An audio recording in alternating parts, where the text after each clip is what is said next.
Sejam bem-vindos, meus queridos alunos da EJA, fases 1 e 2, para mais uma aula de Ciências da Natureza. Nessa nossa aula de Ciências, o objeto de conhecimento que nós iremos tratar é a respeito das células como unidade fundamental de todos os seres vivos, tá certo? Nessa nossa aula a gente vai aprender que a célula ela é a menor unidade morfofisiológica dos seres vivos, tá certo? Que vai estar constituindo a estrutura de todos os seres vivos, sejam eles animais ou vegetais.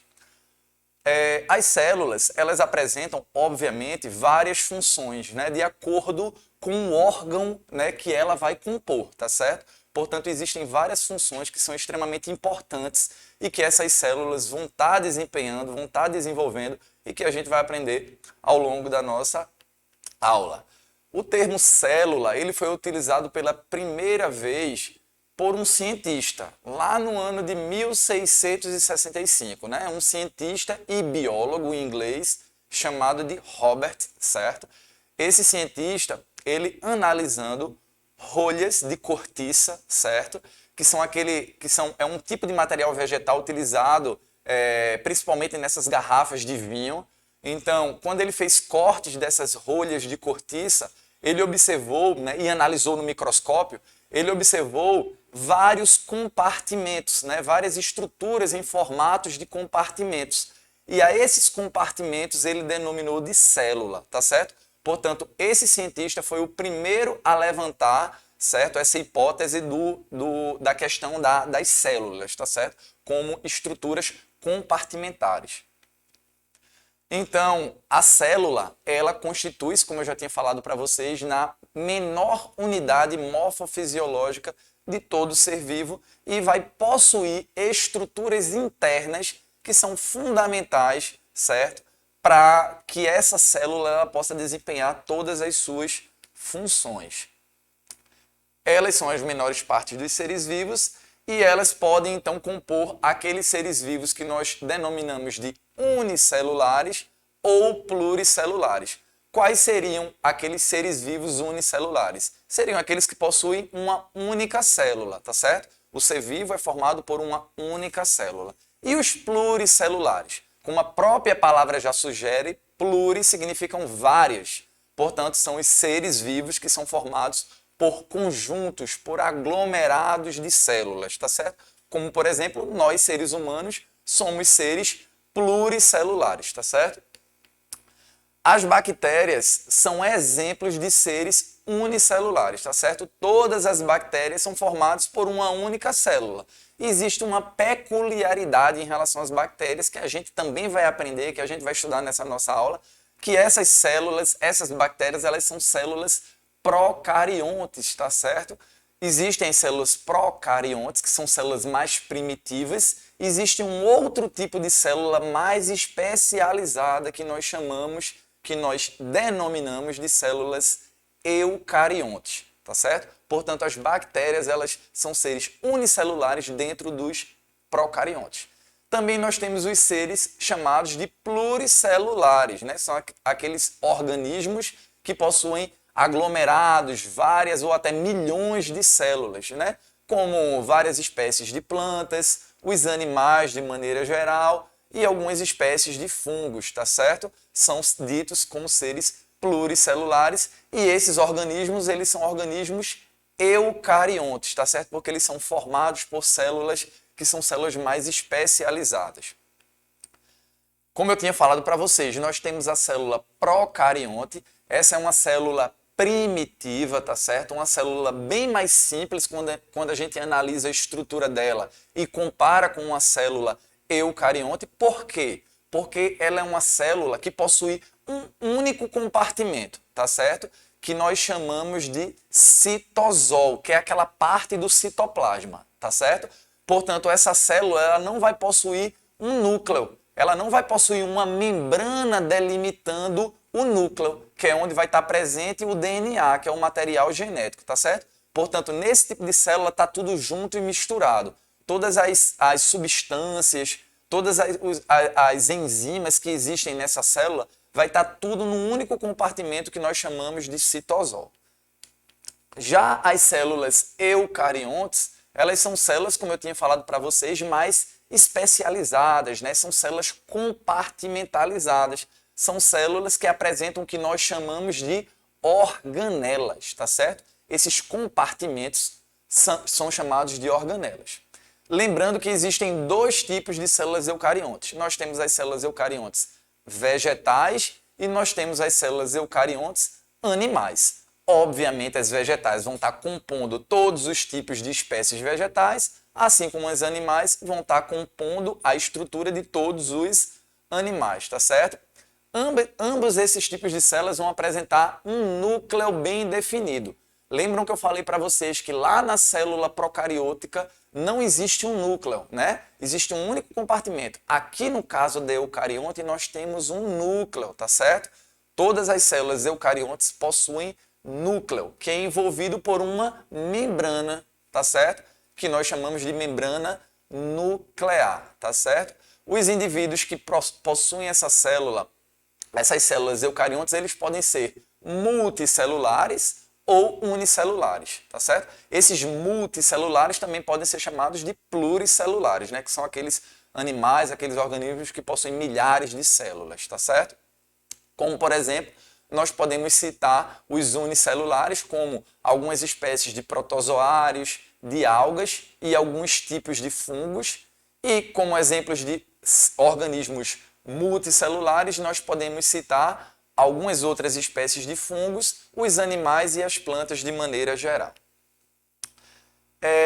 Como eu tinha dito para vocês, as células eucariontes elas podem ser animais ou vegetais e elas vão diferir de acordo com algumas estruturas que elas vão apresentar, tá certo? No caso da célula eucariótica animal, vocês podem observar aí na imagem que ela é uma célula com um formato mais arredondado. Já a célula eucariótica de origem vegetal, ela possui um formato mais quadriculado, né? Não é tão arredondado quanto a célula eucariótica animal. Além disso, as organelas elas vão apresentar algumas estruturas, alguns compartimentos em comum, assim como também outros compartimentos que divergem, né? Que a gente vai encontrar na célula eucariótica animal, mas não vai encontrar na célula eucariótica vegetal, tá certo? E nessa próxima projeção a gente consegue justamente ver uma tabelinha aí que vai exemplificar para a gente o que essas células apresentam em comum e o que elas têm de diferente, tá certo?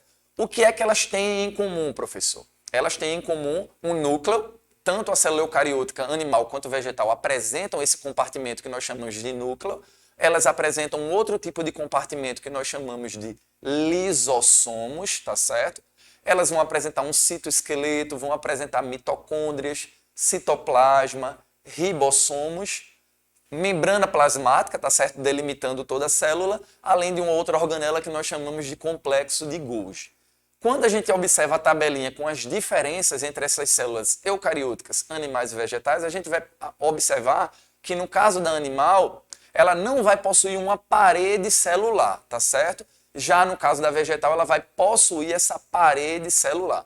Essa parede celular vai conferir a essa célula eucariótica vegetal uma maior rigidez, tá certo? Porque essas células vegetais elas vão estar muito juntinhas umas com as outras. Portanto, forma-se o que nós chamamos de parede celular, que a gente não vai observar na célula eucariótica animal. No caso da animal, ela tem um formato circular e irregular.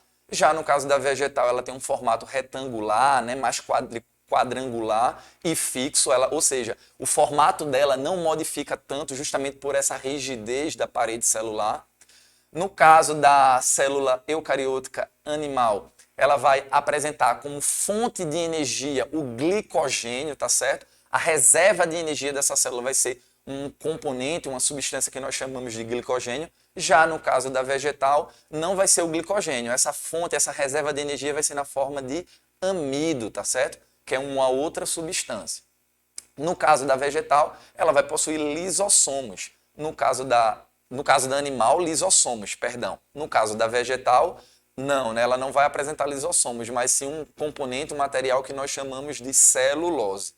Na animal, ela não apresenta cloroplastos. Na vegetal, sim.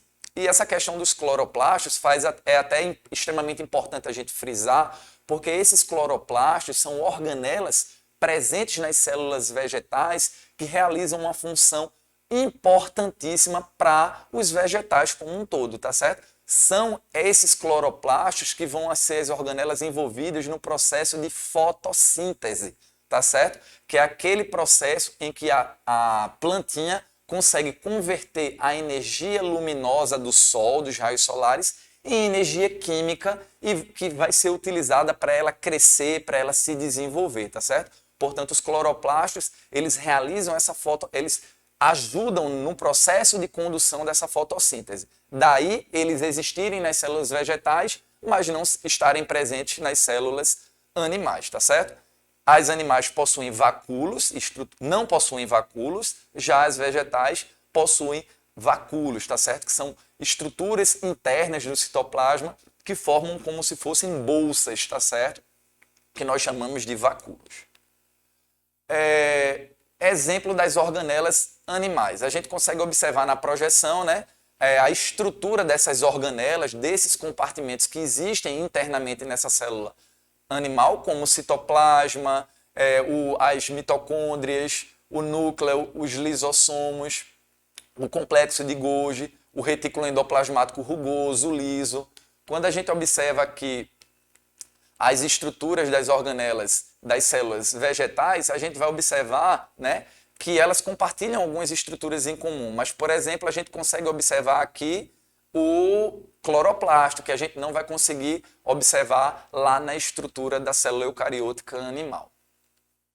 Quando a gente faz um comparativo agora entre a célula procarionte, que é aquela mais primitiva, que possui um único compartimento, com a célula eucarionte, que é aquela mais elaborada, né, que possui vários compartimentos que nós chamamos de organelas, a gente vai ver justamente algumas diferenças, né? A procarionte ela tem uma estrutura bem menor, o material genético está disperso no citoplasma, ou seja, porque não possui um núcleo, ela tem um funcionamento simples, né, bem simples, ela não possui organelas membranosas, elas constituem seres unicelulares, que especialmente no reino Monera, né, no reino das bactérias, constituída somente por bactérias e cianobactérias.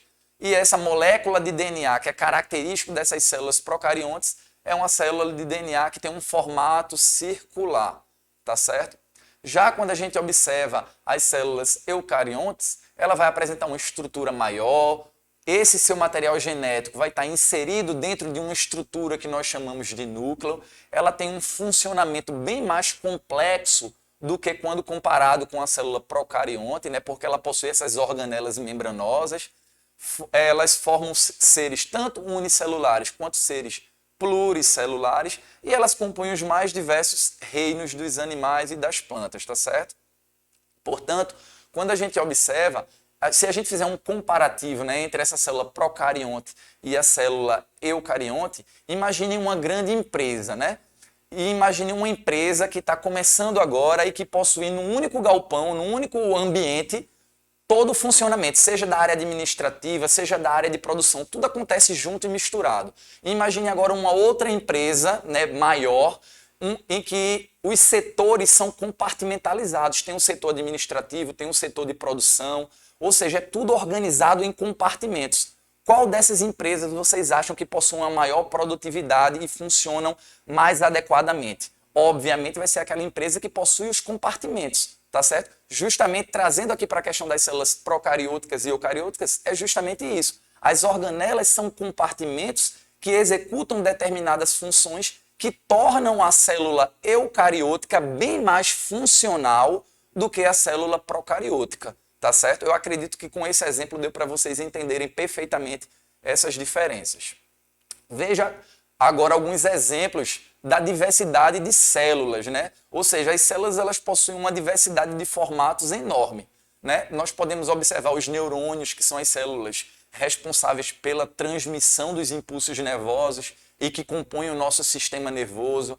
Nós temos os espermatozoides, né, que são as células responsáveis pelo processo reprodutivo. Nós temos as células musculares, né, que vão estar compondo a musculatura do nosso corpo e possibilitando, né, o movimento, as contrações dos músculos.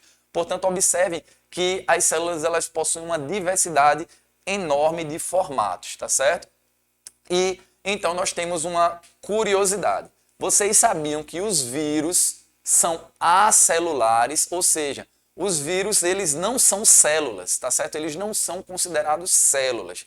Como, por exemplo, a gente sabe agora que a gente está vivendo um momento de pandemia, né? Um momento pandêmico, onde nós temos a Covid-19, né? O coronavírus, né? E esse coronavírus, ele não é uma célula, ele não constitui-se em uma célula, mas ele é como se fosse um parasita, tá certo? Ele possui uma estrutura em forma de cápsula e esse vírus, ele precisa de uma célula para se multiplicar e para sobreviver, tá certo? Por isso que ele parasita, ele precisa penetrar nas células, como por exemplo dos seres humanos, e então ele consegue se replicar, ele consegue se reproduzir e assim sobreviver. Portanto, para quem não sabia, os vírus não são células, tá certo? Eles são estruturas proteicas, são cápsulas proteicas que precisam de estruturas celulares para sobreviverem e para se reproduzirem. E então nós chegamos à questão da importância das células, tá certo? A célula é chamada de unidade fundamental da vida, né? Por quê? Porque, como eu falei para vocês, todos os organismos, tudo que tem vida aqui no nosso planeta é formado por células. Sejam aqueles organismos mais simples, que são formados por uma única célula, ou aqueles organismos mais complexos, que são formados por várias e várias células. Mas todos os seres vivos são formados por células, tá certo? Portanto, ela é a unidade fundamental da vida. Quando uma célula apresenta problemas e começa a se multiplicar de forma desordenada, se formam, por exemplo, um tumor, dando origem ao câncer, né? Uma questão extremamente importante é que as células nos organismos, tanto vegetais quanto animais, elas se multiplicam, elas se reproduzem, né? Elas se dividem, né? E esse processo de divisão celular, quando ele não ocorre de maneira adequada, quando ele ocorre de forma desordenada, pode gerar o aparecimento de tumores que nós chamamos de câncer, né? Ou seja, e esses tumores, esse desenvolvimento, essa divisão de forma desequilibrada das células podem ocorrer nos mais diversos tipos de organismos, como, por exemplo, nos seres humanos, podem ocorrer nos mais diferentes tipos de órgãos e sistemas que compõem a nossa estrutura, tá certo? Fisiológica. Se liga aí que agora chegamos no momento da revisão, um momento de revisarmos todos os conceitos que nós aprendemos ao longo dessa nossa aula de ciências da natureza, né? E essa revisão vai se dar através do levantamento de algumas questões, tá certo? Qual é a unidade básica que constitui todos os seres vivos? Eu não tenho dúvidas que aí em casa vocês vão estar respondendo que a unidade básica que constitui todos os seres vivos são as células, né? Como podem se classificar as células, né? A gente viu ao longo da nossa aula que as células elas podem ser classificadas, né, em eucariontes e procariontes, tá certo? As eucariontes são aquelas mais especializadas, ao passo que as procariontes são aquelas células mais primitivas. Sabemos que as células eucariontes são divididas em dois tipos. Quais são? E aí, quais são os dois tipos de células eucariontes? Nós temos as células eucariontes animais e nós temos aquelas células eucariontes vegetais, né? E a gente também aprendeu que elas apresentam algumas semelhanças e algumas diferenças, tá certo? Como semelhanças, nós podemos citar que ambas apresentam um núcleo, certo? Que é aquela estrutura onde vai armazenar o material genético da célula. E como diferenças, nós podemos citar, por exemplo, que as células vegetais apresentam cloroplastos, certo? Que são estruturas importantíssimas no processo de fotossíntese, ao passo que as células animais, eucarióticas animais, não apresentam cloroplastos, tá certo? O que pode acontecer se uma célula começa a se multiplicar desordenadamente? E aí, o que é que pode acontecer se essas células elas se multiplicam, elas se dividem de forma desordenada? Como a gente tinha acabado de falar, né, o crescimento desordenado das células, esse processo de divisão, certo, de forma errada, pode gerar o aparecimento de tumores, pode gerar o aparecimento de câncer nos mais diferentes tipos de organismos, tá certo? Portanto, eu acredito que todas as informações que a gente trouxe aqui para vocês são informações extremamente importantes, tá certo? Eu espero que vocês tenham aprendido. Caso vocês tenham dúvidas, levem essas dúvidas para o seu professor, tá certo? Que não tenho dúvidas que seu professor ou sua professora não terá o maior prazer de sanar, de tirar essas suas dúvidas, e nós então nos encontramos na nossa próxima aula de Ciências da Natureza. Fiquem com Deus e um forte abraço.